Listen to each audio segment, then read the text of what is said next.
What happens when the woman you've humiliated and discarded turns out to be one of the most powerful heiresses in the country? Jiang Heiren is about to find out exactly how badly he miscalculated when he kicked his wife to the curb, calling her just a delivery girl in front of his new mistress. For 3 years, Diamond Zhou worked tirelessly, supporting her husband's family business while hiding her true wealth and status. She endured their contempt, their cruelty, and finally their betrayal. Now, as the truth of her identity emerges, those who once looked down on her will be forced to look up, way up, as she takes her rightful place at the top of the social hierarchy they so desperately wanted to climb. If you enjoyed the video or found it helpful, a like and a subscribe would mean the world to me. It really helps the channel grow and keeps you in the loop for all the latest content. Jiang Heiren stood in his luxurious office, looking down at his wife with contempt as she delivered his lunch in her worn uniform. The corner of his mouth twitched with displeasure when he noticed a small oil stain on her sleeve. He took the paper bag from her hands without making eye contact, immediately placing it on his imported mahogany desk, as if her touch had somehow tainted it. "You could at least try to look presentable when you come to my office," he said, his voice low enough that his assistant wouldn't hear through the partially open door. "The board members were here earlier. What would they think if they saw my wife looking like this?" He gestured dismissively at her delivery uniform. Diamond Zhou's expression remained neutral as she adjusted the cap on her head. "I came straight from my shift. Your secretary called and said you forgot your lunch again." Jiang Heiren had built Jiang Enterprises from a modest family business into what he considered his personal empire. In his mind, every deal closed, every acquisition completed, and every profit margin increased was exclusively the result of his brilliance. The framed business magazine covers featuring his face that lined his office walls served as daily reminders of what he believed was his unparalleled business acumen. "I have a dinner with potential investors tonight," he said, straightening his custom-tailored suit. "Don't wait up." The dismissal was clear in his tone.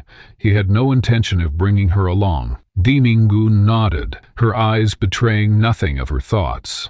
"Good luck with the meeting," she said simply, before turning to leave. As the door closed behind her, Jiang Qian returned to his sprawling desk with a sigh of relief. He preferred when the worlds of his successful business life and his disappointing marriage remained separate. In board meetings and business functions, he was Jiang Qian Harlan, the visionary CEO, but that carefully cultivated image felt threatened whenever Diamond Zhou appeared in her delivery uniform, a constant reminder of what he considered his one failure in judgment, marrying beneath his station. What Jiang Heiren failed to realize was that his success was built on an elaborate illusion. Behind every miraculous business decision he made was Diamond Zhou's guidance, subtly offered during quiet moments at home. Behind every sudden windfall of investment capital was her network, mobilized through anonymous channels. Behind every introduction to a key business partner was her influence, exercised with deliberate invisibility.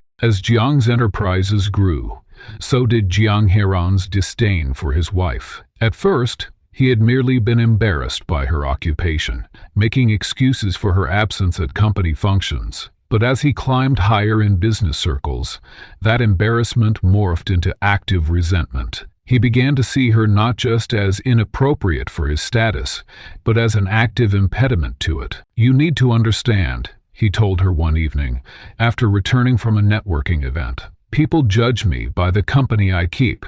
Every time someone discovers my wife delivers packages for a living, I lose face." Diamond Zhou could have ended her charade at any moment. As the heiress to the formidable D conglomerate, she could have revealed her true status with a single phone call. Her delivery job, which Jiang Qian found so mortifying, was a deliberate choice, one that kept her connected to the real world in ways that her wealthy peers could never understand. From her position moving through the city, "I like my job," she would say simply, whenever Jiang Heiren pressured her to quit. "It keeps me grounded." His frustration with her perceived stubbornness only grew as his social ambitions expanded. at an exclusive business club that had finally accepted his membership application after 3 attempts. Jiang Haiyan was mortified when another member recognized Dian Mingyeo as the delivery woman who always remembers my package preferences. Couldn't you at least have pretended not to know him? Jiang Haiyan hissed during the car ride home. Do you have any idea how hard I worked to get into that club? What Jiang Haiyan didn't know was that Diang Mingzhu had personally approved his membership application through a proxy on the club's board, a fact that would have shattered his perception of his own influence. The contrast between Jiang Haiyan's perception and reality was never more apparent than during corporate events. At the company's 5th anniversary gala, he introduced Diang Qiu to a minimum of people, keeping her at the periphery of conversations. When a senior vice president asked about her background, Jiang Haiyan quickly intercepted, steering the conversation toward recent market developments. Watching from across the room, Dai Minju sipped her champagne and observed the business dynamics at play, noting which executives were aligned, which partnerships were faltering, and which potential threats loomed on the horizon. The information she gathered that evening would later help her anonymously guide Jiang Haiyan through a potential corporate takeover attempt, though he would attribute his instinctive defensive maneuvers to his own business savvy. There were moments when Dai Minzhu's true nature shone through the carefully maintained facade. During a casual dinner with a potential international partner, the conversation turned to emerging markets in Southeast Asia. When the partner expressed doubt about a particular region's stability, Dai Minzhu quietly offered an analysis so incisive that the businessman turned to her with newfound interest. Your wife seems to understand the regional dynamics better than some of my advisors, he commented to Jiang Haiyan, who looked momentarily stunned before laughing it off. She reads a lot of news, he said dismissively, quickly changing the subject. After the dinner, rather than acknowledging her contribution, Jian criticized her for speaking out of turn. These are complex business matters. You deliver packages. You don't need to embarrass me by pretending to understand international economics. Diang Qiang had merely nodded, the ghost of a smile playing at her lips. The deal with the international partner would close the following week, adding another success to Jiang Haiyan's growing list of achievements. Achievements that were, unbeknownst to him, orchestrated largely through Jiang Qian's connections. As the months passed, Jiang Haiyan's false perception of reality solidified into an unshakable belief system. He surrounded himself with yes-men who reinforced his inflated sense of business prowess. He attended exclusive social gatherings where others like him measured worth by visible status symbols: the watch on your wrist, the car you arrived in, the prestigious address on your business card. In this environment, Dai Minzhu became increasingly inconvenient, a contradiction to the narrative he had constructed about himself. At home, their interactions grew more strained. What had once been a partnership, at least in Dai Minzhu's eyes, had deteriorated into something closer to tolerance on her part and contempt on his. I have the Sun Corporation executives visiting from overseas next week, he informed her one evening. They're bringing their wives. Perhaps you could take some vacation days from your job. He couldn't quite keep the distaste from his voice when referencing her work. Diane Chu looked up from the book she was reading. Actually, I'm scheduled to make deliveries to their hotel that day. Their administrative assistant specifically requested me because of my familiarity with their requirements. From their last visit, the color drained from Jiang Haiyan's face. You will absolutely not deliver packages to my business partners while they're here. I forbid it. As you wish, she replied quietly, returning to her book. What Jiang Haiyan never discovered was that Dai Minzhu had already met with the Sun Corporation's CEO during his advance visit, providing insights about local market conditions that made Jiang Enterprises appear particularly attractive as a potential partner. Behind the gleaming success of Jiang Enterprises lay a secret architect whose invisible hand had transformed a struggling family business into a corporate powerhouse. What appeared to be Jiang Haoran's business genius was in reality an elaborate puppetry orchestrated by the very woman he scorned daily. For 3 years, Jin Mingjing had executed a masterful strategy of shadow support, so seamless that her husband believed himself solely responsible for every triumph. The 100 billion cooperation order that had become the cornerstone of Jiang Enterprises' meteoric rise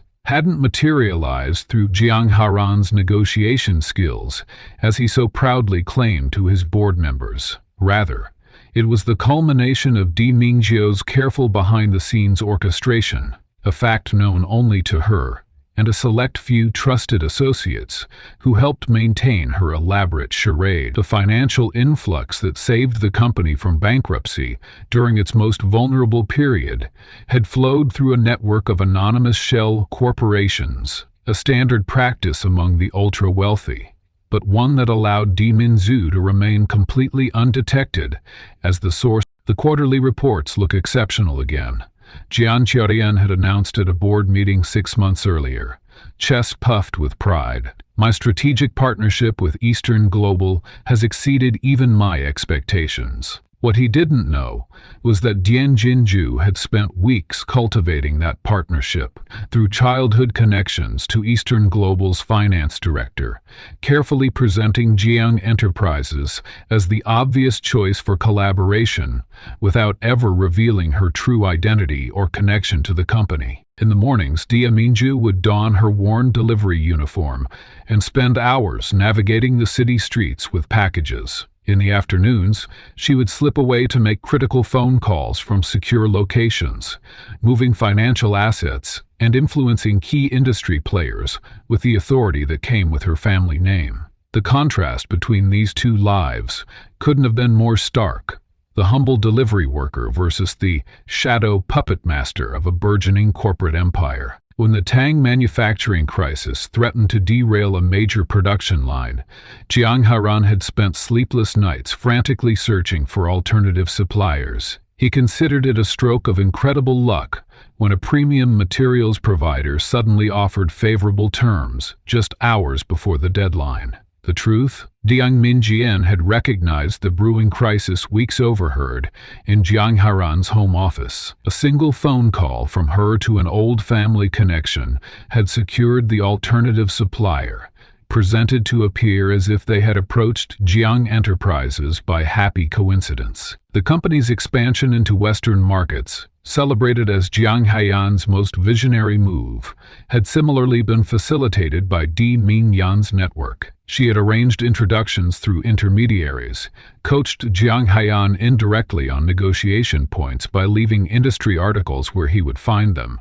and even ensured that international partners were predisposed to view the company favorably before meetings ever took place. I've spent my entire career building these relationships, Jiang Qian boasted to a business magazine, unaware that the international consultant who had provided such insightful market analysis was actually on retainer with Di Mingqiu's family conglomerate and following her specific instructions to guide Jian Enterprises toward profitable ventures. On a rainy Tuesday evening, 7 months into their marriage, when a sudden investment withdrawal threatened to collapse an entire project, Di Mingyu had excused herself from dinner, claiming a delivery emergency. Within 40 minutes, she had mobilized replacement funding through 3 separate shell corporations, each appearing to be independent investment groups, impressed by the company's potential. Jiang Haoran never questioned how 3 major investors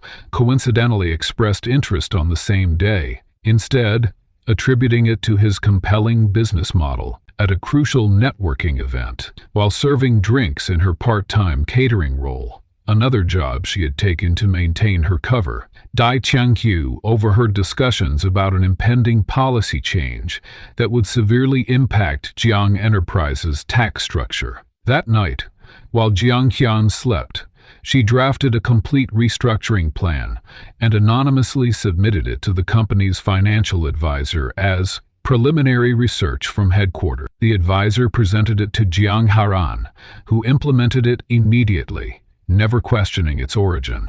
3 weeks later, when the policy change was publicly announced, competitors scrambled while Jiang Enterprises continued operations seamlessly. Dai Mingzhu maintained her delivery position not merely as cover, but as a strategic advantage. While navigating the city's streets, she gathered invaluable market intelligence, from consumer behaviors to competitor developments, that no executive confined to a corner office could access. She observed firsthand how people interacted with products, which store displays attracted attention, and which company shipping boxes appeared most frequently at business addresses. This ground-level intelligence informed many of the intuitive decisions that Jiang Heran believed himself to be making. Perhaps most remarkable was her orchestration of the Sun Corporation partnership, the crown jewel in Jiang Enterprises' portfolio. Weeks before the scheduled meeting, Di Mingzhu had arranged to deliver packages to a hotel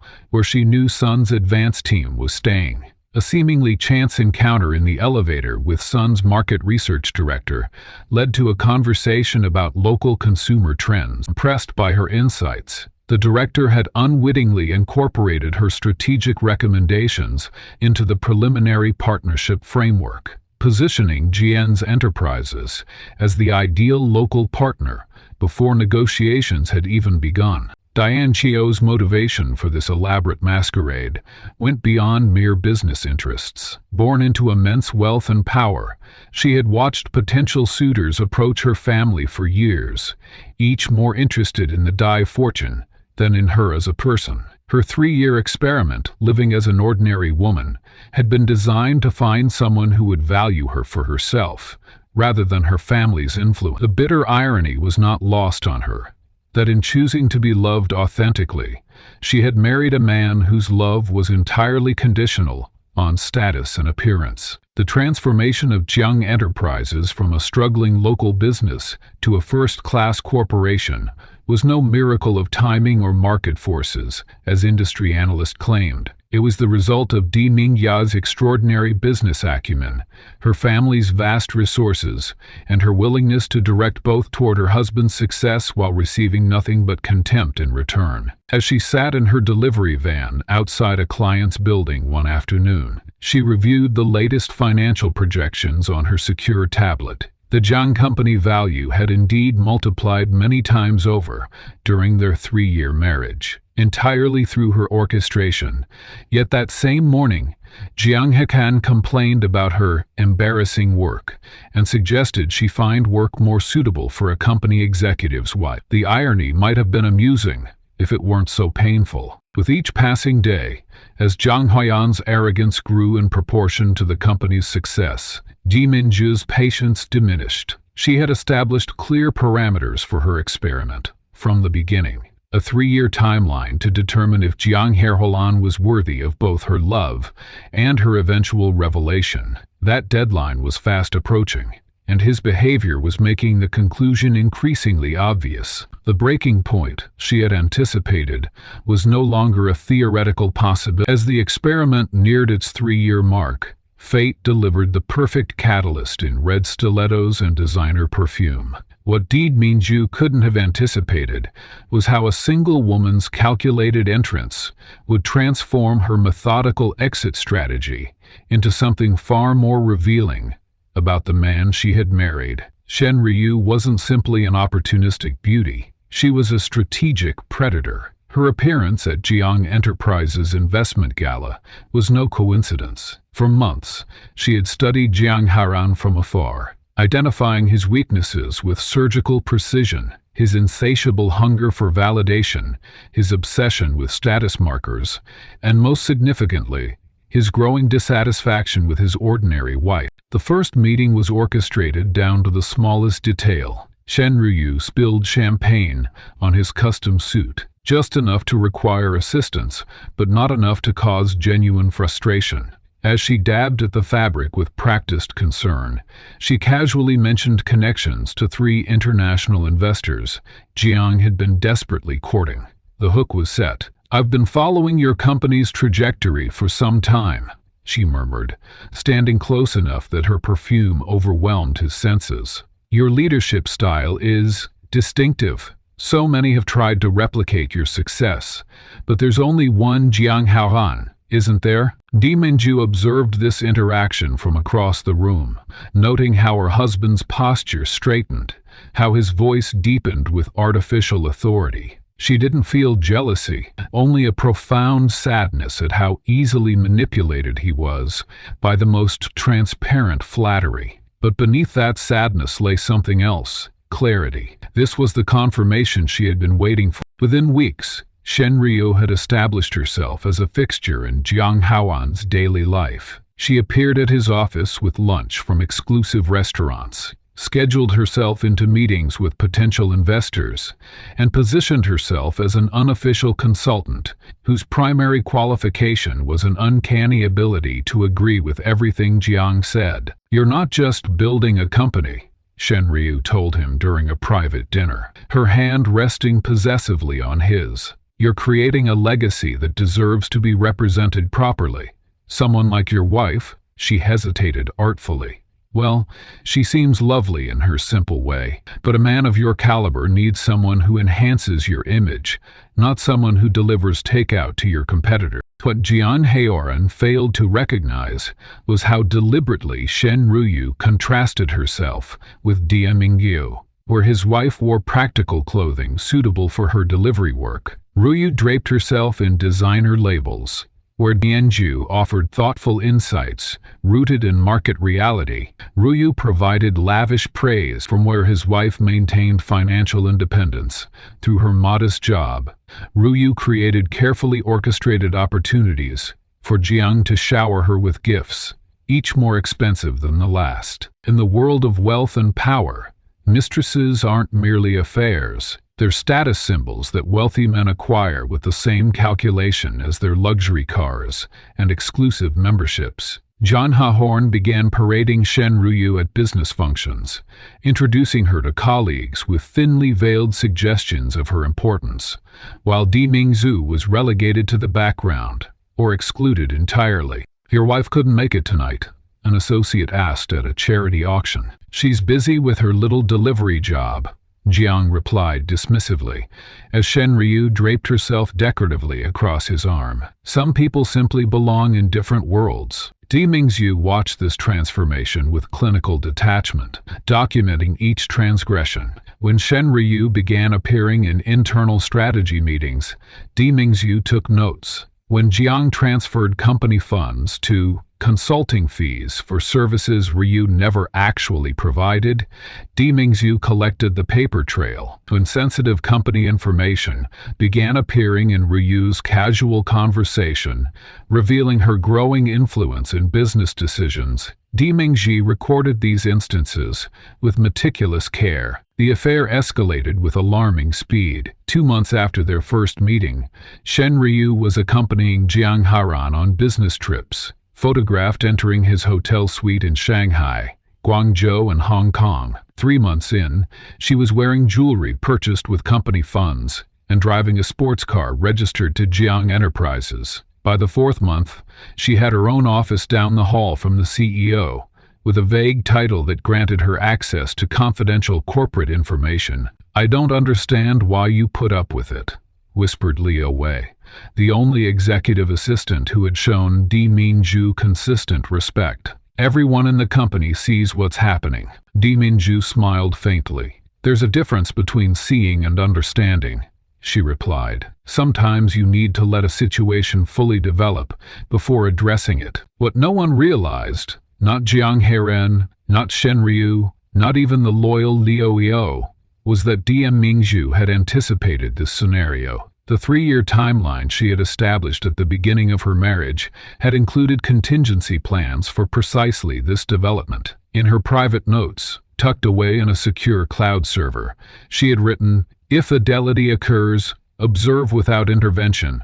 Character reveals itself most honestly when it believes itself on." The breaking point arrived during the signing ceremony for a major acquisition. Di Mingzu had orchestrated this deal through back channels, ensuring all obstacles were cleared before Jiang Haoyan ever sat at the negotiation table. Yet as the papers were signed, Shen Ryu stood proudly at his side, while Dai Minji was relegated to the back of the room. I'd like to thank my partner, Shen Ryu, whose insights were invaluable throughout this process, Jiang announced to the assembled executives. The glance he cast toward his wife was laden with contempt, silently challenging her to object. That evening, in their penthouse apartment, the facade finally shattered. I want a divorce, Jiang Haiyan stated without preamble, not even looking up from his phone, as Di Mingzhu entered their bedroom. It's time we both acknowledged this marriage has run its course. May I ask why now? Dianji's voice remained steady, betraying none of the calculations running through her mind. Let's not pretend, he scoffed. You're not the kind of wife I need at this stage of my career. Shenryo understands my world in ways you never could. The company is entering a new phase, and frankly, you no longer fit the image we're cultivating. I see, Di Minzhu nodded slowly. And you've already discussed this with your mother. Jiang's expression confirmed her suspicion. Mother agrees it's for the best. She's always felt you weren't suitable for our family's position. Then I won't stand in your way, Dai Minzhu replied with a calm that visibly unsettled him. He had expected tears, pleading, perhaps even threats. Anything but this quiet acceptance. What Jiang Qianren failed to grasp in that moment was that his decision to replace his wife with a showpiece mistress wasn't simply ending his marriage. It was activating a contingency plan 3 years in the making. Every document Shen Ryu had accessed, every meeting she had attended, every business function where she had been inappropriately presented as Jiang's partner, all had been meticulously documented by Di Mingzhi and her invisible network of loyal observers. As Di Mingzhu packed a small suitcase that night, she made a single phone call. It's time, she said simply. Proceed with Phase 1. Within hours, key evidence of corporate fund misappropriation for personal gifts to Shen Ryu was being reviewed by the company's board members. By morning, documentation of Ryu's unauthorized access to proprietary information would reach major shareholders, and by the following week, the elaborate house of cards that Jian Harun had built. Behind every powerful man stands a woman who shaped him, and in Jiang Heron's case, that woman was Madame Jian, a matriarch whose disapproval of Diemiengo had been absolute from day one. The confrontation unfolding in the Jian family's ancestral home represented 3 years of simmering tension, finally boiling over. You ungrateful little nobody, Madame Jiang spat, her manicured fingers gripping her Hermes bag so tightly her knuckles whitened. She slammed the divorce papers onto the antique rosewood table between them. Sign these and leave our family with what little dignity you have left. Diang Minzio observed the woman across from her with a clinical detachment that belied the meticulous record she'd kept of every interaction since their first meeting. Madame Jiang had arrived at the hospital where Diang Minzio waited for news of her heart surgery just 6 months earlier, yet seemed to have conveniently forgotten who had ensured she received the experimental procedure that saved her life. The elder Jiang had cultivated an image of refinement, from her perfectly coiffed silver hair to her designer wardrobe, each piece selected to broadcast the family's status to anyone who encountered her. What remained invisible, deliberately so, was that DMG had arranged for the surgeon who performed her operation, paid the astronomical medical bills through an anonymous donation to the hospital, and even retained a private nurse during her recovery. The daughter-in-law should elevate her husband's family,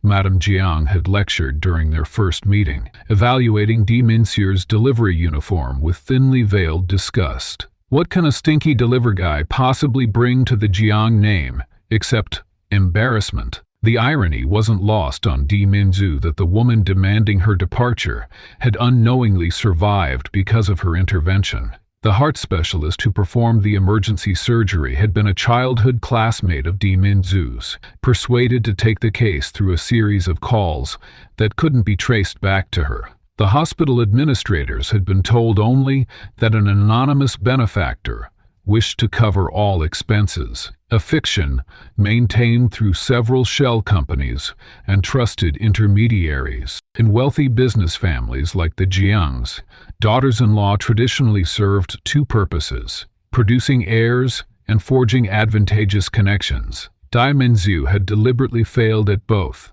maintaining her lowly job while enduring Madame Jiang's increasingly public humiliation campaigns. The elder woman had never suspected that her son's wife possessed resources that dwarfed the Jiang family fortune, or that she recorded each slight with methodical precision. "My son deserves better than a lowly citizen like you," Madame Jiang had announced at their annual family gathering, timing her proclamation for maximum audience impact. "How can you claim to support him when you spend your days delivering packages like a common laborer?" What Madame Jiang didn't know was that her son's successful acquisition of the prized West Side development, which she proudly displayed photos of in her living room, had been secured through Di Minju's childhood friendship with the mayor. She'd arranged the entire transaction over a quiet lunch, presenting it as a coincidence that benefited the city's infrastructure plans. The arrival of Shen Ruyu had transformed Madame Jiang's passive disapproval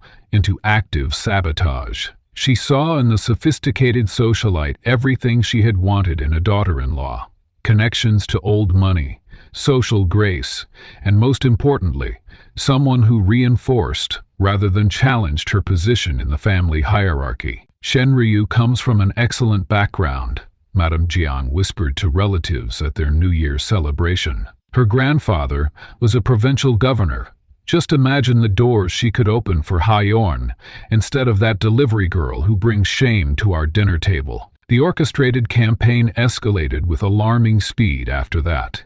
Dai Minju found herself excluded from family gatherings, only to learn later that Madame Jiang had told everyone she was working or feeling unwell, creating a narrative of a daughter-in-law who neglected her familial duties. Business associates received carefully planted rumors about her simple upbringing and limited education, ensuring that when she did appear at functions, she was either ignored or treated with condescension. "Even the kitchen staff looked down on you," Madame Jiang had hissed during a rare moment alone.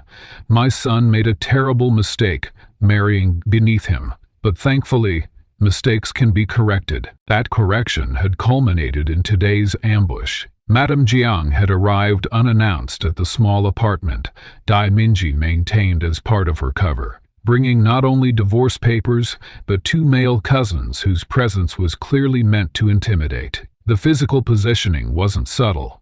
They blocked the only exit while Madame Jiang made her demands. What none of them realized was that Di Mingzu had anticipated this exact scenario. The apartment contained hidden cameras and microphones, capturing every threat and insult for posterity. The leather-bound journal tucked into her simple bag contained 3 years of documented mistreatment, including dates, witnesses, and the financial trail connecting Madame Jiang to numerous benefits she'd received through Di Mingzu's secret intervention. "Shen Ryu will give my son children worthy of the Jiang name," the older woman continued, pushing the documents closer. "Something you failed to do. Sign these papers and leave with the compensation we're generously offering. Otherwise," she let the threat hang in the air as her companions shifted meaningfully. Di Mingju met her mother-in-law's imperious gaze with the same deference she'd perfected over 3 years. But something had changed. There was a subtle shift in her posture, an almost imperceptible straightening of her shoulders that Madame Jiang, in her triumph, failed to notice. "I have one request before I sign," Di Minju said quietly.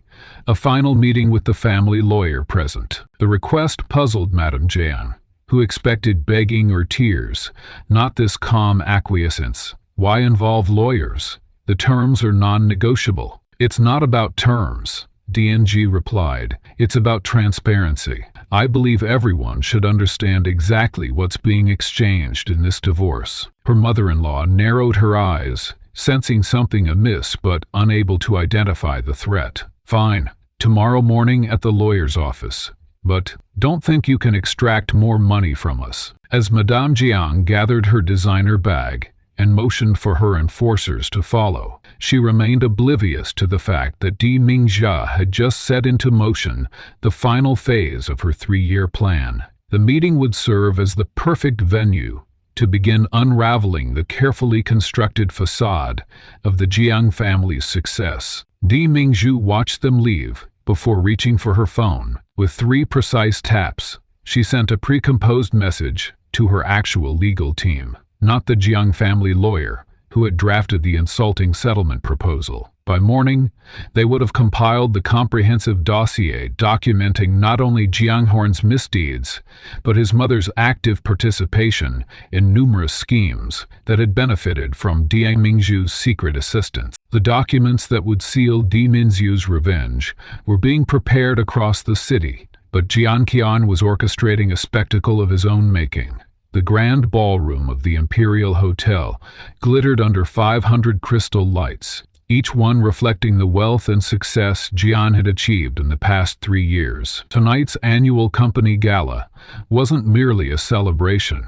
It was to be the stage for a calculated humiliation that even the champagne seemed to bubble with anticipation for. Dianji stepped through the grand entrance, her delivery uniform a stark contrast against the sea of designer evening wear. Heads turned as she made her way across the marble floor, conversation faltering as guests recognized the CEO's wife, dressed like she had just finished a shift. This wasn't a fashion statement or an oversight. It was exactly what Jianha had demanded when he called her an hour before the event. "You will attend in your work clothes," he had instructed coldly. "It's time everyone sees you for what you really are." The orchestra played a lilting waltz as waiters circulated with trays of champagne and delicate hors d'oeuvres. Diangio accepted a glass with a quiet "thank you," noting how the server's eyes widened in recognition before quickly averting his gaze. She moved to a relatively quiet corner of the room,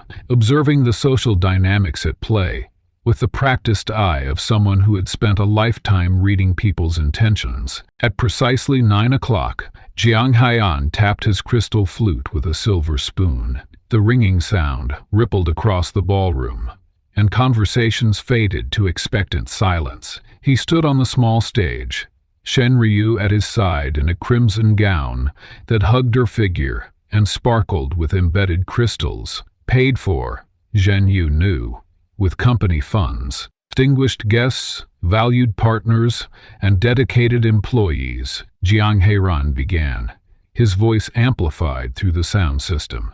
"Tonight marks not only our company's continued success, but also a new chapter in my personal life." A murmur passed through the crowd. Most had noticed Shen Ruyu's increasing presence at business functions over the past months, but this was the first time she had been positioned so prominently at Yang Haren's side during an official event. "You may know my wife," he continued, his eyes scanning the room until they found Di Mingzhu in her corner. He gestured toward her with a sweeping hand motion that forced everyone to turn and stare. "The woman who delivers our lunches." Uncomfortable laughter rippled through sections of the crowd. Some business associates shifted awkwardly, while others, particularly those hoping to curry favor with Jiang, smiled with affected amusement.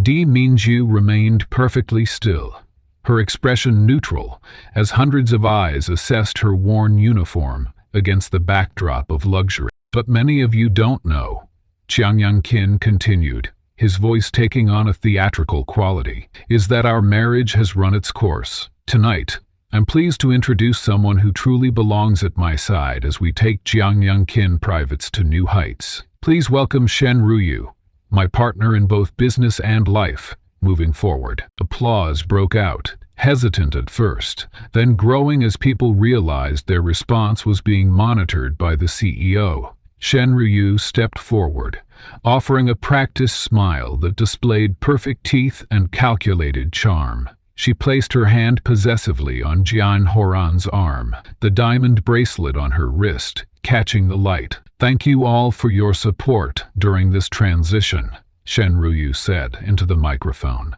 her voice dripping with false graciousness. "I look forward to getting to know each of you better as we build Jiang Enterprises' future together." From her position against the wall, Dai Minju observed the performance with clinical detachment. This public announcement of their separation was precisely what she had anticipated.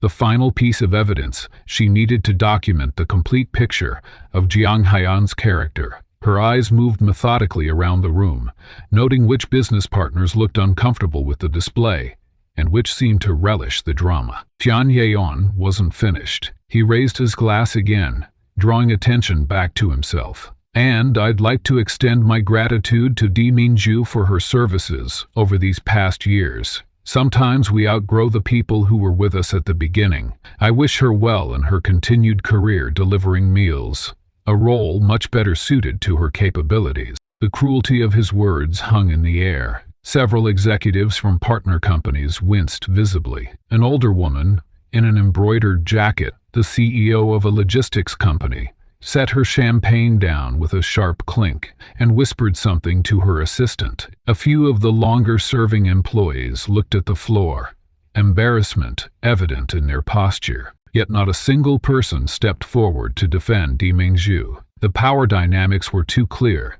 The potential cost of showing loyalty to the discarded wife too high in a room where careers and contracts hung in the balance. Di Mingzhu's calm demeanor remained unbroken. Where Jiang Haiyan had expected tears or a humiliated exit, her composure was throwing him off balance. He had orchestrated this moment precisely to break her spirit publicly, to establish his dominance as he transitioned to his new relationship. Her lack of visible reaction wasn't in his script. She set her untouched champagne on a nearby table and removed her phone from her pocket. Those closest to her could see her fingers move with precision across the screen, but no one could hear the words she spoke when she held it to her ear, her voice barely above a whisper. "It's happening now. Execute as planned." The call lasted less than 30 seconds. When she finished, she slipped the phone back into her pocket and straightened her delivery company cap. The orchestra had resumed playing, and Jiang Hongwan had moved to introducing Shen Ryu to a group of international investors, his arm proprietarily around her waist. Dai Minju made her way directly toward them, causing a ripple of awkward glances among the guests, who quickly stepped aside to clear her path. Jiang Haren's smile faltered as he saw her approaching. This too was unexpected. He had presumed she would slink away to lick her wounds in private. "Congratulations on your announcement," Di Mingzhu said, her voice carrying just enough to be heard by those nearby without creating a scene. "I'll have my things removed from the house by morning." Jian Huan blinked rapidly, momentarily thrown by her composure. "That would be best," he recovered, his tone dismissive. "The staff will supervise to ensure you take only what's yours." A flicker of something, perhaps amusement, passed across Dianggio's features before her face returned to its neutral expression. "Of course, I wouldn't want anything that doesn't belong to me." She turned to Shen Ruyu, who was watching the exchange with poorly concealed triumph. "The master bedroom closet's humidity control needs adjustment during rainy season. The technician's number is in the household manual." Without waiting for a response, Di Minju turned and walked toward the exit, her steps unhurried and deliberate. The guests parted before her, their expressions a mixture of pity, curiosity, and in a few cases, a strange new respect. Jiang Heorn watched her retreating figure with narrowed eyes. Something felt wrong. The victory he had anticipated, seeing her crushed and humiliated, had not materialized. Instead, he was left with an unsettling sensation that somehow, in a way he couldn't yet identify, he had played directly into her hand. That unsettling feeling in Jiang Qiren's stomach transformed into something more concrete as he watched Di Minggio make her way toward the hotel's grand entrance. There was something different about her, something he couldn't quite place. The way she held herself as she walked away from the humiliation he had orchestrated wasn't that of a defeated woman. Her shoulders weren't hunched, her eyes weren't downcast. For someone who had just been publicly dismissed, she moved with a quiet confidence that made no sense. The murmurs began almost immediately after Diangju disappeared through the ballroom doors. Jiang Qiren noticed a group of business associates huddled together, their conversation stopping abruptly when they caught him looking. One of them, Zhang Wei from Eastern Investments, seemed particularly uncomfortable, repeatedly checking his phone with growing anxiety. "Is something wrong?" Jiang Qian asked, approaching the group with forced joviality, champagne glass in hand. Zhang Wei exchanged glances with the others before responding, "No, nothing at all. Congratulations on your acquisition announcement." The words were correct, but the tone was all wrong, stilted and hesitant, as if the man was suddenly unsure about something he'd been certain of minutes before. Outside, the night air carried a charge that hadn't been there earlier. Jiang Qian followed the growing crowd of curious onlookers to the hotel's main entrance, drawn by some inexplicable need to witness what he saw instead made his blood run cold. 3 sleek black vehicles had pulled up in perfect formation at the entrance. Not taxis or ride-shares, but high-end luxury cars with tinted windows that spoke of wealth and influence. The lead car's door opened, and out stepped a chauffeur in a tailored suit that probably cost more than what Jiang Qian paid his executive assistant in a month. The man moved with military precision, his posture perfect as he approached the chauffeur said, his voice carrying just enough for those closest to hear. "Everything has been arranged, as requested. Z, not Mrs. Jiang." The formality of the address sent a chill down Jiang Haran's spine. A pair of hotel security guards who had been stationed at the entrance suddenly straightened, their casual stance transforming into something more alert and deferential. One of them touched his earpiece and murmured something Jiang Haran couldn't catch. Whatever was said caused both guards to position themselves more strategically around Di Mingju, their eyes scanning the crowd with newfound purpose. From the second vehicle emerged a woman in a crisp business suit, carrying a leather portfolio. She approached Di Mingju with practiced efficiency, leaning in to speak quietly. Their brief exchange ended with Di Mingju nodding decisively before taking the portfolio. The woman then stepped back, maintaining a respectful distance that suggested a clear hierarchy.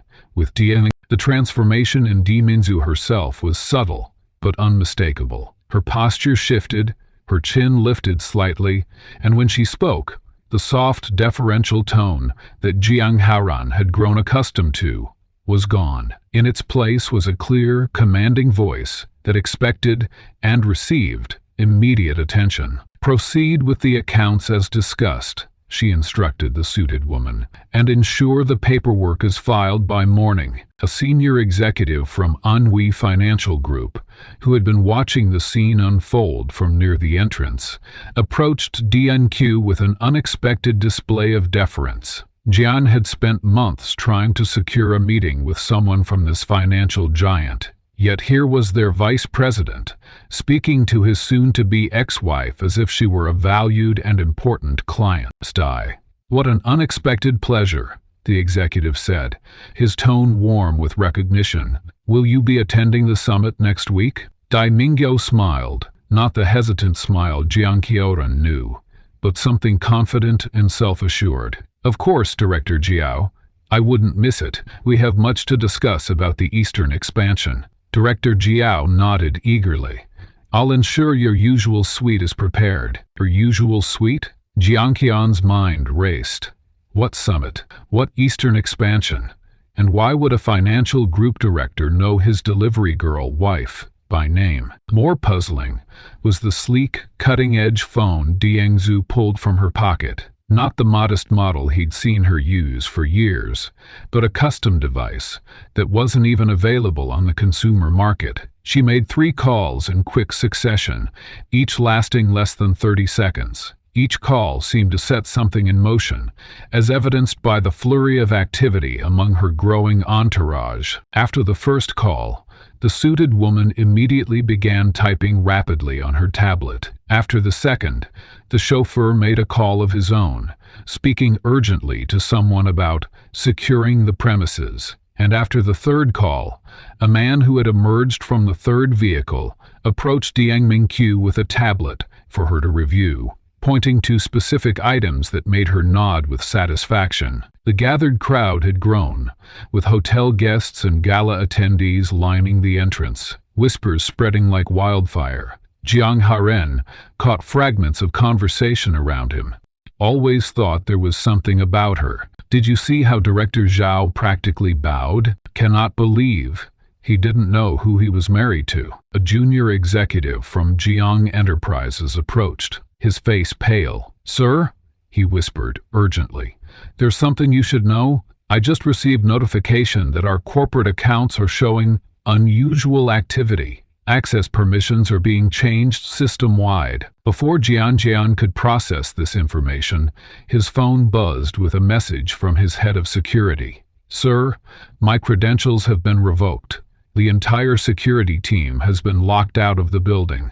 What are your instructions?" Jiang Kaiyan looked up from his phone to find Di Minju watching him from beside her waiting car. Their eyes met across the distance, and for the first time in their 3-year marriage, he saw something in her gaze that made his stomach drop. Not anger or hurt, but a calm, calculated assessment. She gave him a small, knowing smile before turning to the man with the tablet. "Schedule the board meeting for 9 a.m., she instructed, her voice carrying clearly in the suddenly quiet space. "And ensure all stakeholders are present. We have much to discuss about the future of Jiang Enterprises." The stakeholders of his company? Jiang Heran felt the ground shift beneath him as realization began to dawn. This woman, this stranger wearing his wife's face, was somehow positioned to influence the future of his business. The business he had built, the business he had thought, was solely his domain. As Di Mingzhu prepared to enter her waiting car, a distinguished older gentleman in an impeccable suit approached her. Jiang Heran recognized him as one of the country's most prominent corporate attorneys, a man whose services were so exclusive that even Jiang Heran had been unable to secure a consultation. "Your father would be proud, Chairman Di," the attorney said, his voice carrying just enough for those nearby to hear. "Everything is proceeding exactly as you planned, Chairman Di." The title hit Jiang Heran like a physical blow. The whispers around him intensified, and he became acutely aware of the changing expressions of those watching, surprise giving way to understanding, then to something that looked unsettlingly like respect, directed at Di Minji, and something perilously close to pity when they glanced his way. As the chauffeur held the door open for Di Mingyeo, she paused and looked back at Jiang Heran one final time. There was no triumph in her expression, no vindictiveness, only a calm certainty that chilled him more than any display of emotion could have. The business world operates on invisible threads of connection, with fortunes rising and falling based on who supports whom behind closed doors. Jiang Heran had always believed he was the master puppeteer of his success story, until the morning after Di Minzi's departure, when those threads began snapping one by one, each broken connection bearing the same mysterious signature. As per the request of the Dia family,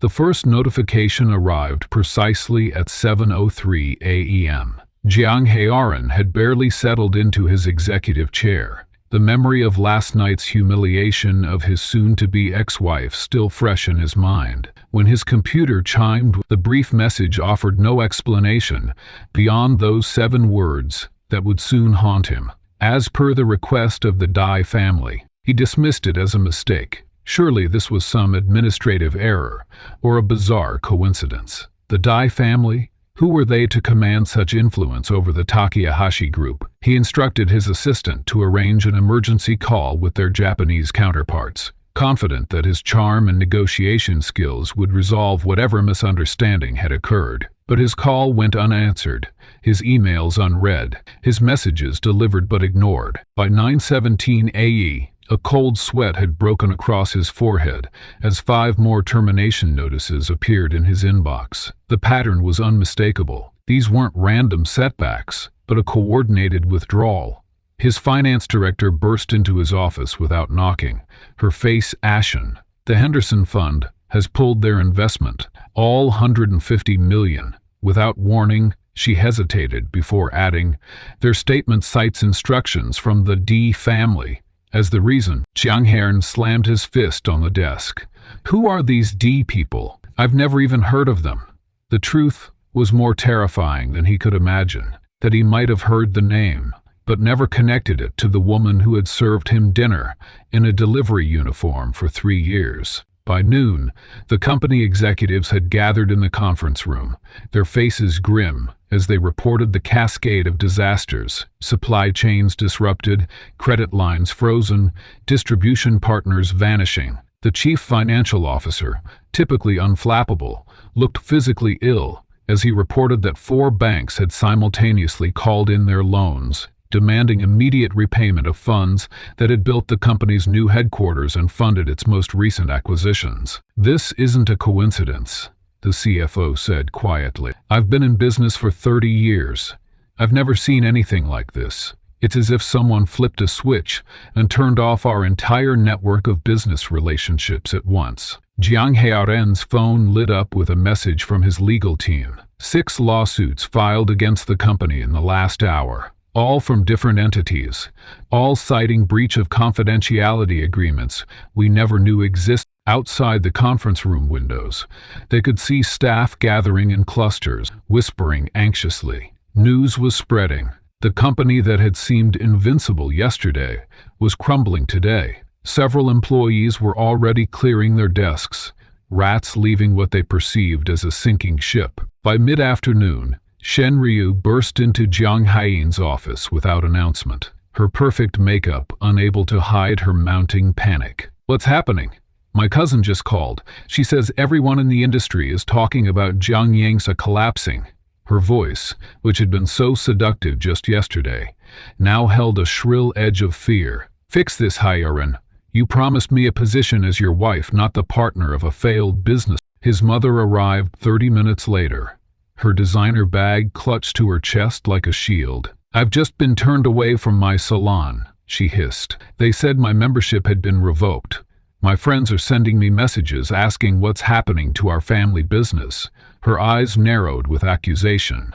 "What have you done?" What had he done? The question echoed in his mind as he stared at the mounting disasters on his screen. Each cancellation, each withdrawal, each termination traced back to that same cryptic reference to the DA family. A family powerful enough to dismantle in hours what had taken him years to build. By evening, the connection he had been refusing to see began to take shape in his mind. The timing was too perfect to be coincidenceless. And 24 hours after he had publicly humiliated his wife, his business empire was disintegrating. But how could Di Mingzhen, a simple delivery worker, orchestrate such a comprehensive attack unless she wasn't who he thought she was? The realization sent him fumbling for his phone, scrolling frantically to find her number. Call after call went straight to voicemail, his messages increasingly desperate. "Mingzhu, please call me back. Something strange is happening." Then, "Mingzhu, I need to speak with you urgently about these business issues." Finally, as darkness fell over the city, Jiang Qian sat alone in his office, the building largely empty as staff had fled the sinking ship. His computer screen continued to fill with notifications of disaster, partner dissolving agreements, vendors demanding immediate payment, clients canceling orders. The empire he had proudly showcased just last night was now little more than a hollow shell. A senior board member who had remained behind entered without knocking, his face grave. "I've been making calls to my contacts in the industry," he said quietly. "The rumors are disturbing." "What rumors?" Jiang Heron demanded, desperation making his voice crack. "The Dai family has withdrawn their support." The board member hesitated. "Hawan, people are saying your success these past 3 years wasn't your doing at all. That every major deal, every financial rescue, every miraculous opportunity came through the Dai family's influence." "That's absurd. I've never even met anyone from this Dai family." The older man gave him a long, pitying look. "Are you certain about that?" The question hung in the air between them, terrible in its implication. Jiang Qian's mind raced back through 3 years of business triumphs, searching for signs he might have missed. The unexpected approvals from government agencies, the sudden availability of prime real estate, the competitors who mysteriously backed away from deals at the last minute, leaving the field clear for him. Had it all been orchestrated? Had his success been built on invisible support rather than his own brilliance? His phone lit up with a message from an unknown number. "Mr. Jiang, this is Lin Wei from Phoenix Securities. We were associates of your wife. Given recent developments, our firm wishes to make it clear that our support of Jiang Enterprises was solely out of respect for Ms. D. As she has now withdrawn that support, we must unfortunately end our business relationship."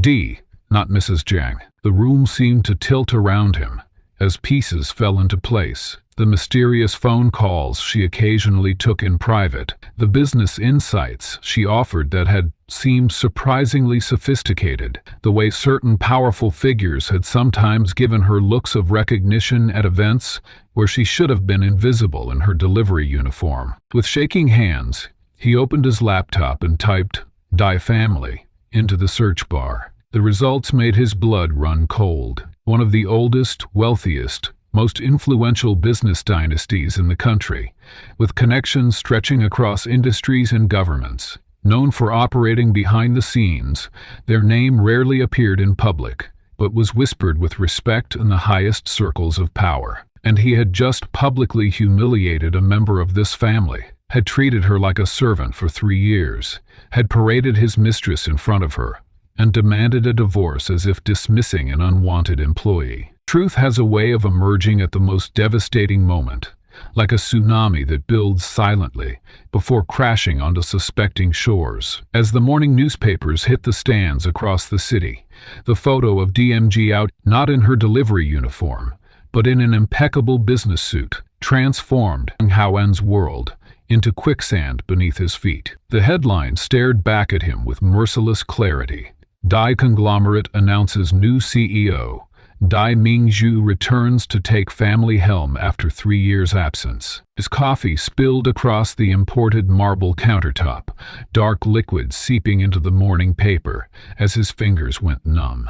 The woman in the photograph stood tall and commanding, addressing a room of applauding executives, the same woman who had wordlessly packed her meager belongings from his home just days before. But this wasn't the quiet, accommodating wife he'd discarded. This was Chairman Di Mingzhu, heir to the D fortune, addressing her board of directors with the confident authority of someone born to lead. The revelation spread through financial districts and boardrooms with the speed of digital wildfire.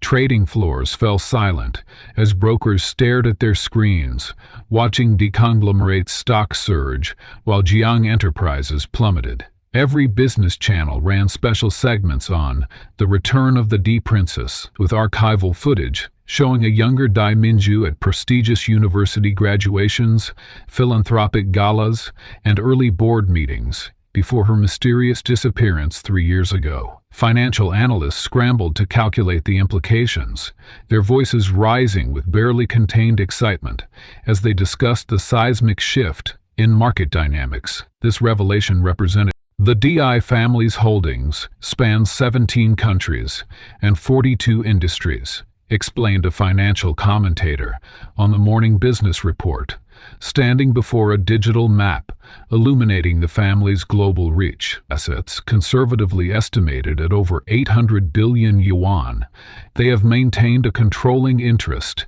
in everything from technology to pharmaceutical research. Dai Mingzhu's return signals not just a change in leadership, but potentially a new direction for the entire market ecosystem. In his rapidly emptying office, Jiang Haoen sat paralyzed, unable to tear his eyes from the television where his wife, no, the woman he had divorced, was now being interviewed on the steps of D Tower. Her voice, once soft and deferential in his presence, now carried the practiced confidence of someone accustomed to commanding rooms of powerful people. "My 3 years away from the family business were a personal choice," she explained to the reporter, with a small, enigmatic smile. The reporter pressed for more details. And your marriage to Jiang Haiyan during this time? Was that also part of your experiment? A flicker of something, perhaps sadness, perhaps disappointment, crossed her face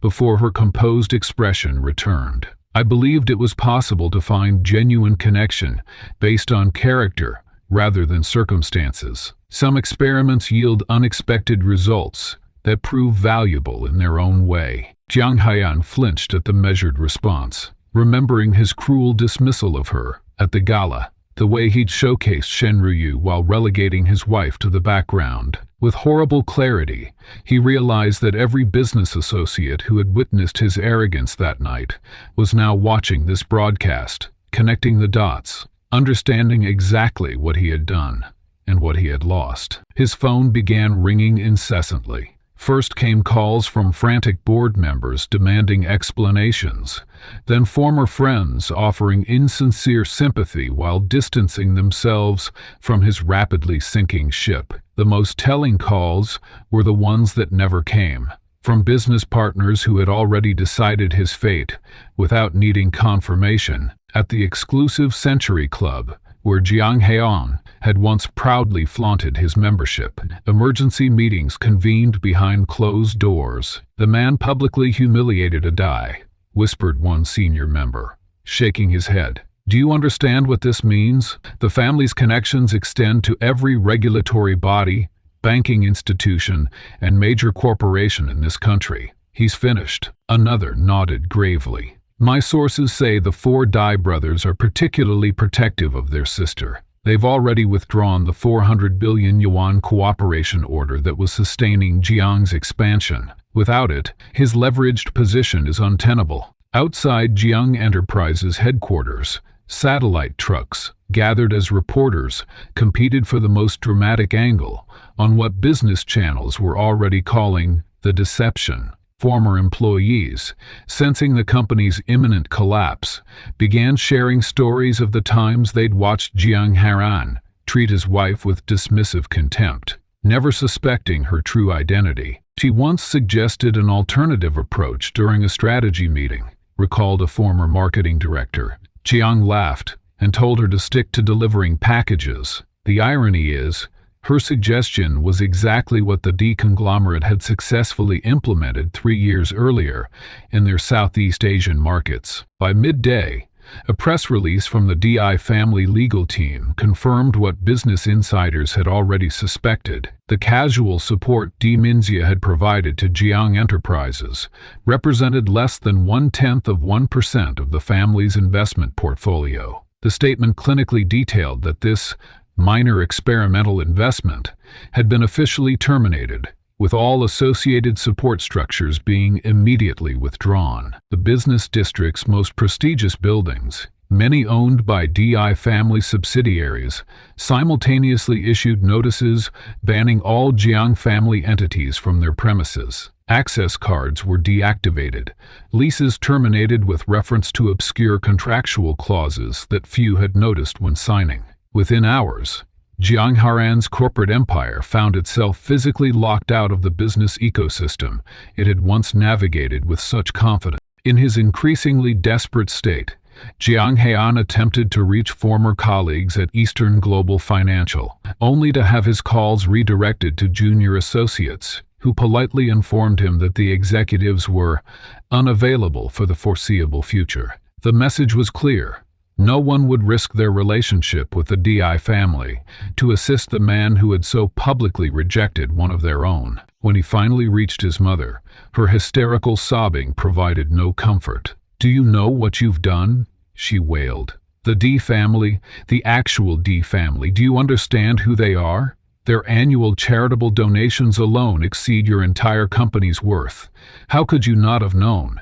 How could you have treated her like a..." Shen Ruyu's reaction proved equally revealing. Her message, delivered by her assistant rather than personally, stated simply that she would be unavailable for previously scheduled engagements and wished him clarity during this challenging time. The woman who had pressed for marriage just days earlier had vanished at the first sign of his downfall. As twilight descended on the city, Dia Minju entered the main hall of the National Business Association for an emergency session. Cameras captured her graceful ascent of the marble steps, flanked by her brothers, the four young masters of the national economy, each controlling vital sectors of the national economy. Together they presented an impenetrable alliance of wealth and influence that made Jiang Haran's former status seem like a child playing with Monopoly. In the cavernous meeting room, industry leaders rose as she entered, offering the respect due to someone whose family had shaped the country's economic landscape for generations. With a single, elegant gesture, she requested they be seated, her quiet authority more powerful than any shouted command. Power shifts with devastating speed, as Jiang Huaran was about to discover. While the woman he had dismissed as merely a delivery girl now orchestrated the future of national industries with a gesture, he would soon find himself reduced to something he never thought possible, a supplicant, clutching expensive gifts, desperately trying to reach someone who no longer saw him at all. The marble floors of the Dai Corporation gleamed with an almost cruel brilliance as Jiang Heirun knelt there, security personnel forming an impenetrable wall between him and the elevators that would take him to his wife. The gift basket in his hands, filled with rare delicacies and imported treasures worth 3 months of his rapidly dwindling funds, suddenly seemed absurdly inadequate. For the 5th consecutive day, he had arrived at precisely 9 a.m., hoping to intercept Diangyou before her morning meetings, and for the 5th day, he would leave defeated. "Mr. Jiang," said the head of security with practiced neutrality, "I've been instructed to inform you that if you return tomorrow, we will be forced to issue a formal restraining order." The humiliation burned worse than any business failure he had ever experienced. Just 3 weeks earlier, he had been the one dismissing supplicants from his own lobby. Now business associates, who had once laughed at his jokes and complimented his vision, walked past without acknowledging his existence, their eyes finding sudden interest in their phones or the ceiling as they hurried into the building he couldn't enter. Back at what remained of Jiang Enterprises, the situation deteriorated hourly. Vendors who had once extended generous credit terms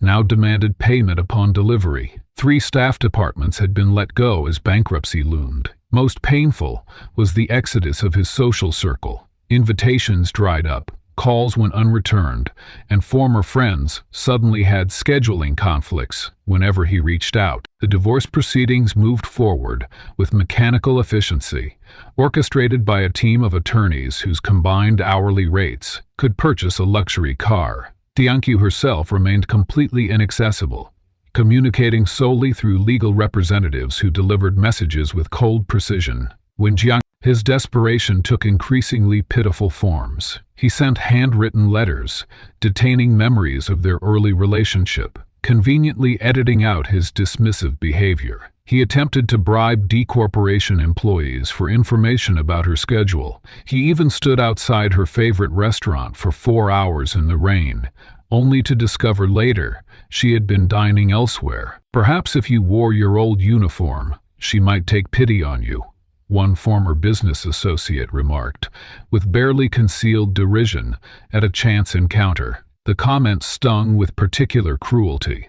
The same humiliation he had once inflicted now returned with compound interest. The most surprising turn came when Madame Jiang and Shen Ruyu joined his reconciliation campaign. His mother, who had once declared Di Minji unworthy of scrubbing their family's floors, now spoke of her to anyone who would listen as that brilliant young woman, and practically my own daughter. The transformation was as transparent as it was pathetic. She appeared at the DI Corporation offices, bearing family heirlooms and speaking of misunderstandings, only to be politely escorted back to her car by the same security team that removed her son. Shen Ruyu's efforts proved even more calculated. The woman who had been paraded as his new partner now approached mutual business contacts, claiming she had been manipulated and had no idea he was married. She attempted to schedule meetings with Di Mingzhu under the pretense of returning personal items,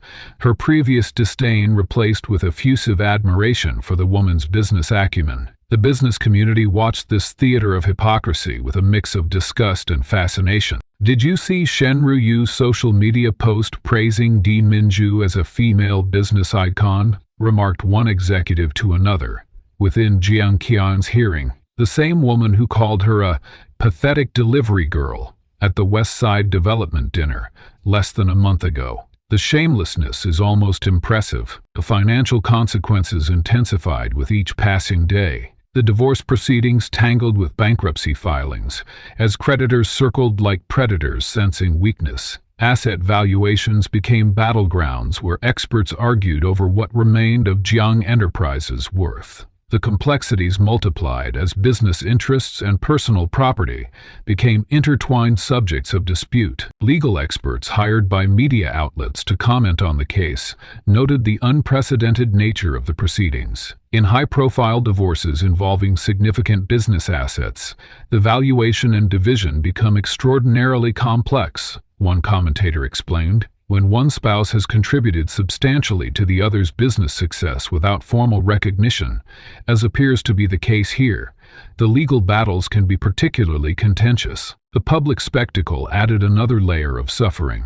Paparazzi documented each of Jian Hanran's failed attempts to reach Dian Guionzhou, his increasingly disheveled appearance, a stark contrast to his former polished image. Morning news shows dissected his humiliation with barely concealed glee, running side-by-side comparisons of his current desperation with footage from the gala where he had publicly discarded his wife. 7 weeks into this public unraveling, a glimmer of hope appeared through a former board member who still answered his calls out of pity. Jiang Haiyan learned that Di Mingzhu had scheduled a private meeting with him at the DI Corporation headquarters. His imagination raced with possibilities of reconciliation. Perhaps she had seen his sincerity.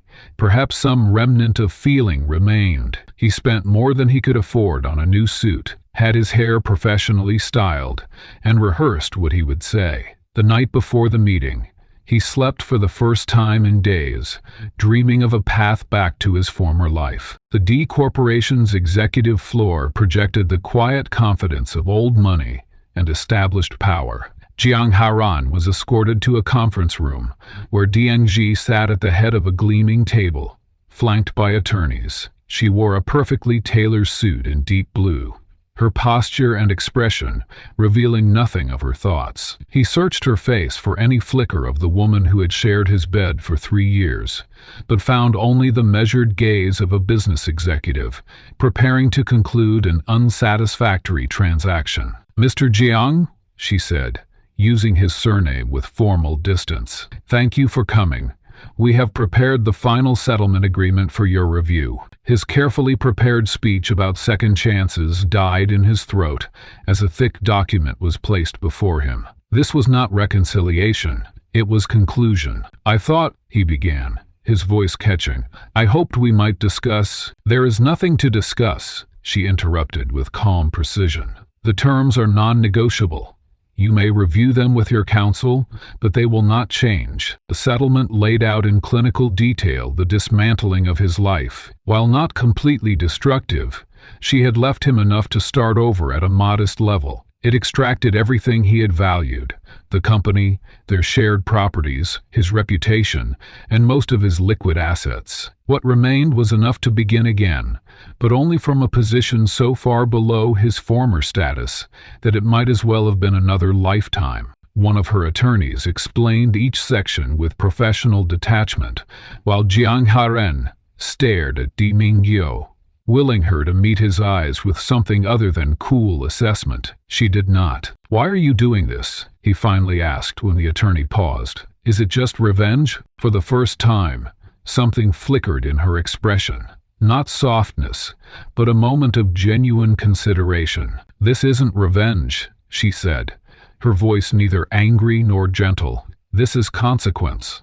The difference is important. Consequences arrive, not with the thunder of revenge, but with the quiet precision of justice being served. As Jiang Haran was escorted by security into the DI Corporation's executive conference room, he found himself staring at a jarring visual reminder of his greatest mistake: the framed delivery uniform, hanging like a museum piece, behind the woman who had secretly built the empire. His thought. The 43rd floor of the DI Corporation headquarters offered a panoramic view of the city skyline, a physical manifestation of the heights from which Jiang Haran had fallen. The marble floors reflected the morning light that streamed through floor-to-ceiling windows, illuminating the space where his fate would be decided. Security personnel positioned themselves at strategic points around the room, not with aggression, but with the quiet confidence that comes from protecting someone truly powerful. Jiang Haiyan's entrance bore none of the confident stride that had once been his trademark. His shoulders hunched slightly forward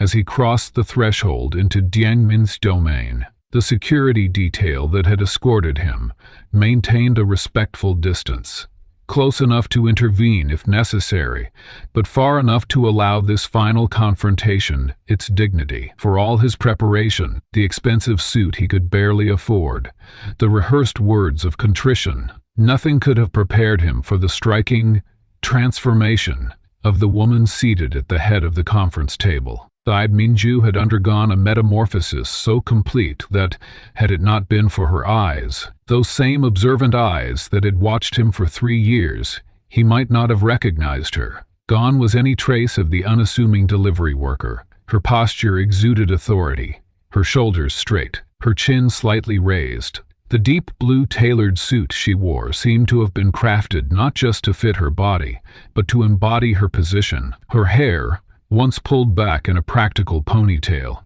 now framed her face in an elegant style that spoke of both sophistication and confidence. But it was the framed delivery uniform behind her that captured Jiang Hairen's attention most forcefully. Mounted like a prized artifact, it served as a silent testament to the duplicity of his perceptions and the blindness of his arrogance. The juxtaposition was brutal in its simplicity. What he had mocked now hung as a symbol of his downfall. "Please, take a seat," Dai Minju said, her voice carrying none of the submission he remembered. It was neither cold nor warm, simply authoritative. As Jiang Qian moved toward the chair directly across from her, he became acutely aware of the other occupants of the room. Seated along one side of the conference table were 3 individuals whose presence turned his stomach with anxiety. Director Jiao from Anhui Financial Group, whose approving nod had once been vital to Jian's expansion plans. Chairman Lin from Eastern Investments, who had barely acknowledged Diang Jiao at a gala the previous year. And most surprisingly, Minister Wu, whose regulatory oversight had smoothed the path for several of Jian Enterprises' key acquisitions. These powerful figures, who had once looked down on Dai Mingqiu or ignored her completely, now sat at her table as equals or perhaps even subordinates. Their presence transformed this meeting from a private divorce negotiation into something far more significant, a public acknowledgement of a seismic shift in the business landscape. Bing Zhu. Jiang Qian began, his voice cracking slightly on her name. "I understand now what I couldn't see before. Everything I achieved was built on foundations you didn't lay," she finished for him, placing a leather portfolio on the table between them. "This meeting isn't about revisiting the past, Jiang Huan. It's about establishing clarity for the future." Desperation flashed across his features. 3 years together must count for something. "I made terrible mistakes, but beneath it all, I did love you." His eyes darted to the observers, then back to her face, searching for any softening, any opening for reconciliation. But Di Minzo's expression remained measured, neither hardening with anger nor softening with sympathy. She simply opened the portfolio and extracted a series of documents. These are records of the 17 major interventions my family made to ensure the survival and growth of what you believed was your independent success, she said, sliding the papers toward him. "From the manufacturing contract with Takahashi that saved your first quarter, to the regulatory approvals that Minister Wu confirmed were expedited through my family's long-standing relationship with his office. Jiang Qian's hands trembled as he lifted the first page. The detailed timeline matched perfectly with what he had always considered his most brilliant business maneuvers. Each triumph he had claimed as testament to his genius was meticulously documented as having originated from Diangian's network, knowledge, or direct action. "This isn't just about business," he pleaded, pushing the papers aside. "This is about us, about the life we built. I made terrible mistakes, but I'm willing to do anything to make amends." Director Jiao cleared his throat uncomfortably. Chairman Lin studied his fingernails. Minister Wu's face remained impassive, but his eyes reflected something like pity. "Your definition of us was always conditional," Di Minjiu responded, her calm unwavering. "It existed only when convenient, only when I fulfilled a role you deemed appropriate. That is not a foundation for anything worth rebuilding." She removed another document from the portfolio, this one bearing the official seal of the court. "These are the divorce terms. They are non-negotiable." Jiang Haiyan's eyes scanned the document, widening with each paragraph. The color drained from his face. "This would leave me with almost nothing," he whispered, the reality of his new position finally sinking in completely. "Utman?" Diamondji corrected. "You will retain your personal accounts and property, acquired before our marriage. You will lose control of Jiang Enterprises, as 71% of its current value can be directly attributed to D family investment and intervention. You will retain your education, your experience, and your abilities. You're destroying everything I've worked for," he said, a note of anger finally breaking through his carefully constructed contrition. "No, I'm clarifying what was actually yours to begin with," she replied. "The difference is important." She leaned forward slightly, maintaining perfect composure. "I could have dismantled everything within 24 hours of your public display. I chose not to. I could have frozen every asset you've ever touched. I chose not to. I could have ensured you never worked in this industry again." She paused. "I still chose not to." Minister Wu nodded almost imperceptibly, recognizing the mercy in what appeared to be severity. Jiang Qian asked, genuine confusion breaking through his fear. "Because this isn't about revenge," she said, her voice neither angry nor gentle. "This is consequence.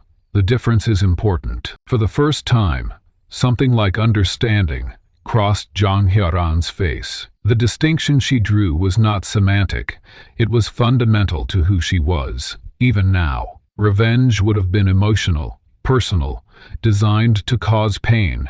Consequence was measured, proportional, designed to create clarity. "You have a choice now," Dai Menzu continued, "to sign these papers and begin rebuilding your life with a clearer understanding of value, or to fight and risk losing even the foundations I've allowed you to keep." The silence that followed stretched for nearly a full minute. The witnesses remained still, the security detail impassive. Finally, with a hand that no longer trembled, Jiang Haiyan reached for the pen she had placed beside the document. As he signed his name, a weight seemed to shift in the room. Not victory or defeat, but the restoration of balance long disturbed. "I will leave you with one final thought," Dai Minju said as he placed the pen down. "The delivery uniform behind me isn't displayed as a reminder of your mistake. It's there because I'm proud of the work. Because delivering something of value to others is never beneath anyone's dignity." She closed the portfolio with a soft finality. "That is the lesson I hope you take forward." The lesson Dian Jianu hoped Jiang Huckren would take forward was about to be tested in ways neither of them could have imagined. As sweat trickled down his face while carrying packages through the summer heat, the former CEO was learning what his ex-wife had always known: that the true measure of a person has nothing to do with their position and everything to do with their character. 12 months had transformed the once powerful businessman into someone unrecognizable to his former associates. Gone was the tailored suit, worth more than a month's salary for most workers. Now Jiang Haiyan wore the standard issue uniform of a delivery company, the same type of uniform he had once mocked his wife for wearing. The irony wasn't lost on him as he checked his delivery manifest, noting with resignation that he had 7 more packages to deliver before his shift ended. The weight of the packages was nothing compared to the burden of his thoughts. Every doorbell he rang, every thank you he received, every moment of human connection reminded him of opportunities squandered during his years of arrogance. He remembered how he had barely acknowledged the delivery personnel who had come to his office. People just like him now. "Delivery for apartment 403, he announced, standing at a door in a residential complex, far less impressive than the mansion he once owned. A young mother juggling a toddler on her hip opened the door, looking harried but grateful. "Oh, thank goodness, my son's medication. I couldn't leave the house to pick it up." She signed for the package with visible relief. "You have no idea how much this means to us today." Jiang Heran nodded, understanding for perhaps the 100th time that month how the job he once dismissed as beneath his dignity was in fact a lifeline for many, that he was providing a valuable service, that his work mattered. When the divorce had finalized and the reality of his new financial situation became clear, Jiang Heran had faced a stark choice. His former associates wouldn't touch him. His reputation was too toxic. His fall from grace too spectacular. The delivery position had been one of the few opportunities available to someone with no references, and a notorious public embarrassment hanging over his head. The absence of his mother and Shen Ruyu spoke volumes about the conditional nature of their support. Neither had reached out since the day the last of his assets was liquidated. Shen Ruyu had quickly moved on to another promising executive at a rival company, posting photos of exotic vacations and expensive dinners on social media as if Jiang Heran had never existed. His mother had been even more direct in her abandonment. "I don't recognize this person you've become," she had said during their last phone call, refusing his request for a temporary loan. "Call me when you've rebuilt your fortune."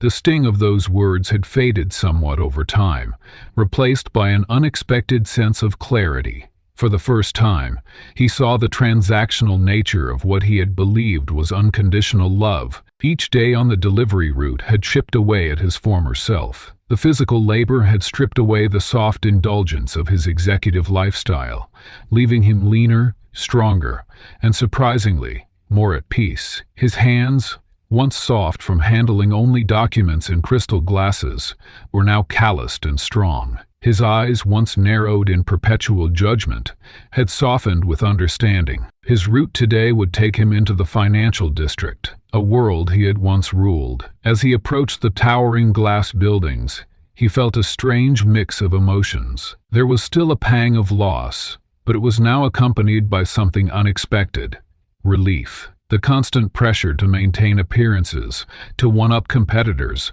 to sacrifice everything for the next acquisition. He consulted his manifest again and felt his heart rate increase. The next delivery was addressed to the DI Corporation headquarters. After a year of deliberate avoidance, fate had finally placed him on a collision course with his past. For a moment, he considered asking a colleague to take the delivery, but a deeper part of him recognized this as the culmination of a year's worth of lessons in humility. The security in the lobby recognized him immediately. There was a moment of awkward silence as they processed the sight of their former CEO standing before them in a delivery uniform. To their credit, they treated him with professional courtesy, making a quick call upstairs before directing him to the executive floor. The elevator ride felt like a journey through time.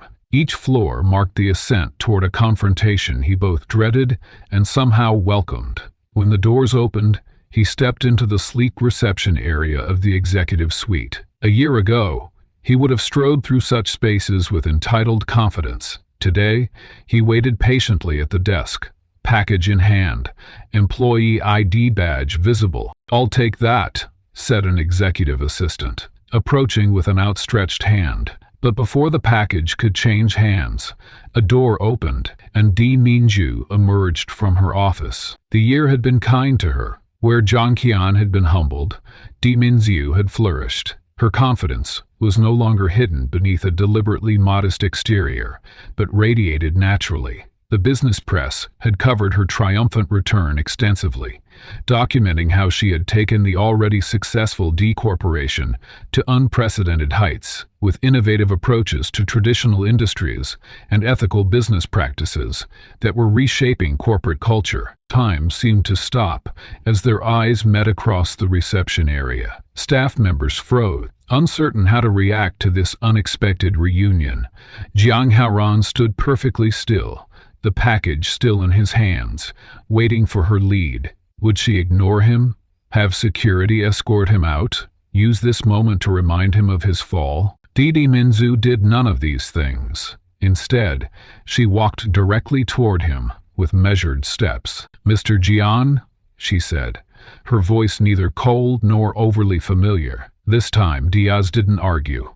He replied, summoning dignity despite his uniform and the circumstances. "I have a delivery for your office." She accepted the package, signing the electronic confirmation herself rather than delegating the task. "I trust you're well." The simple question contained no mockery, no triumph, no pity.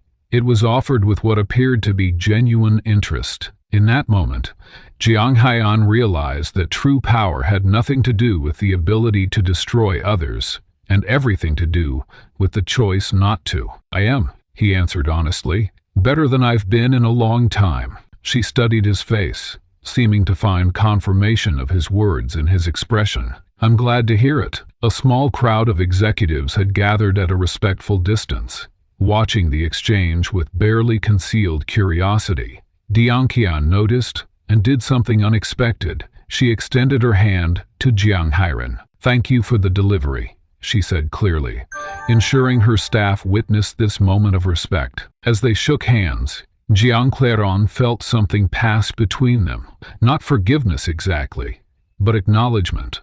Recognition of the journey he had undertaken, however involuntarily it had begun. Di Minzu was not offering reconciliation, or even friendship, but something perhaps more valuable: dignity. "Your company provides an essential service," she continued. "I've always believed that." Her words acknowledged their shared past without dwelling on it, a masterclass in moving forward without erasing history. With a small nod, she turned back toward her office, the encounter complete. As Jiang Heian rode the elevator back down to the lobby, he felt lighter somehow. The completion of this delivery marked more than just another task checked off his manifest. It represented a full circle in his journey, from arrogance to humility. Diang Zhou had found her power. He had found perspective. Both had emerged transformed from the crucible of their shared past. The story of Diang Minzu and Jiang Haiyan serves as a powerful mirror, reflecting our society's deepest biases. When we dismiss someone based on their uniform or job title, we're not seeing the complete person. Only the fragment we've decided matters. Diang Minzu's journey reminds us that character reveals itself in how we treat those we believe hold no power over us. The quiet dignity with which she endured mistreatment, contrasted with her compassion, even after revealing her true position, demonstrates that genuine strength lies in integrity rather than status. Those who recognize the inherent worth in each person they encounter possess true wisdom, a lesson Jiang Haiyan learned through humbling circumstance rather than wisdom.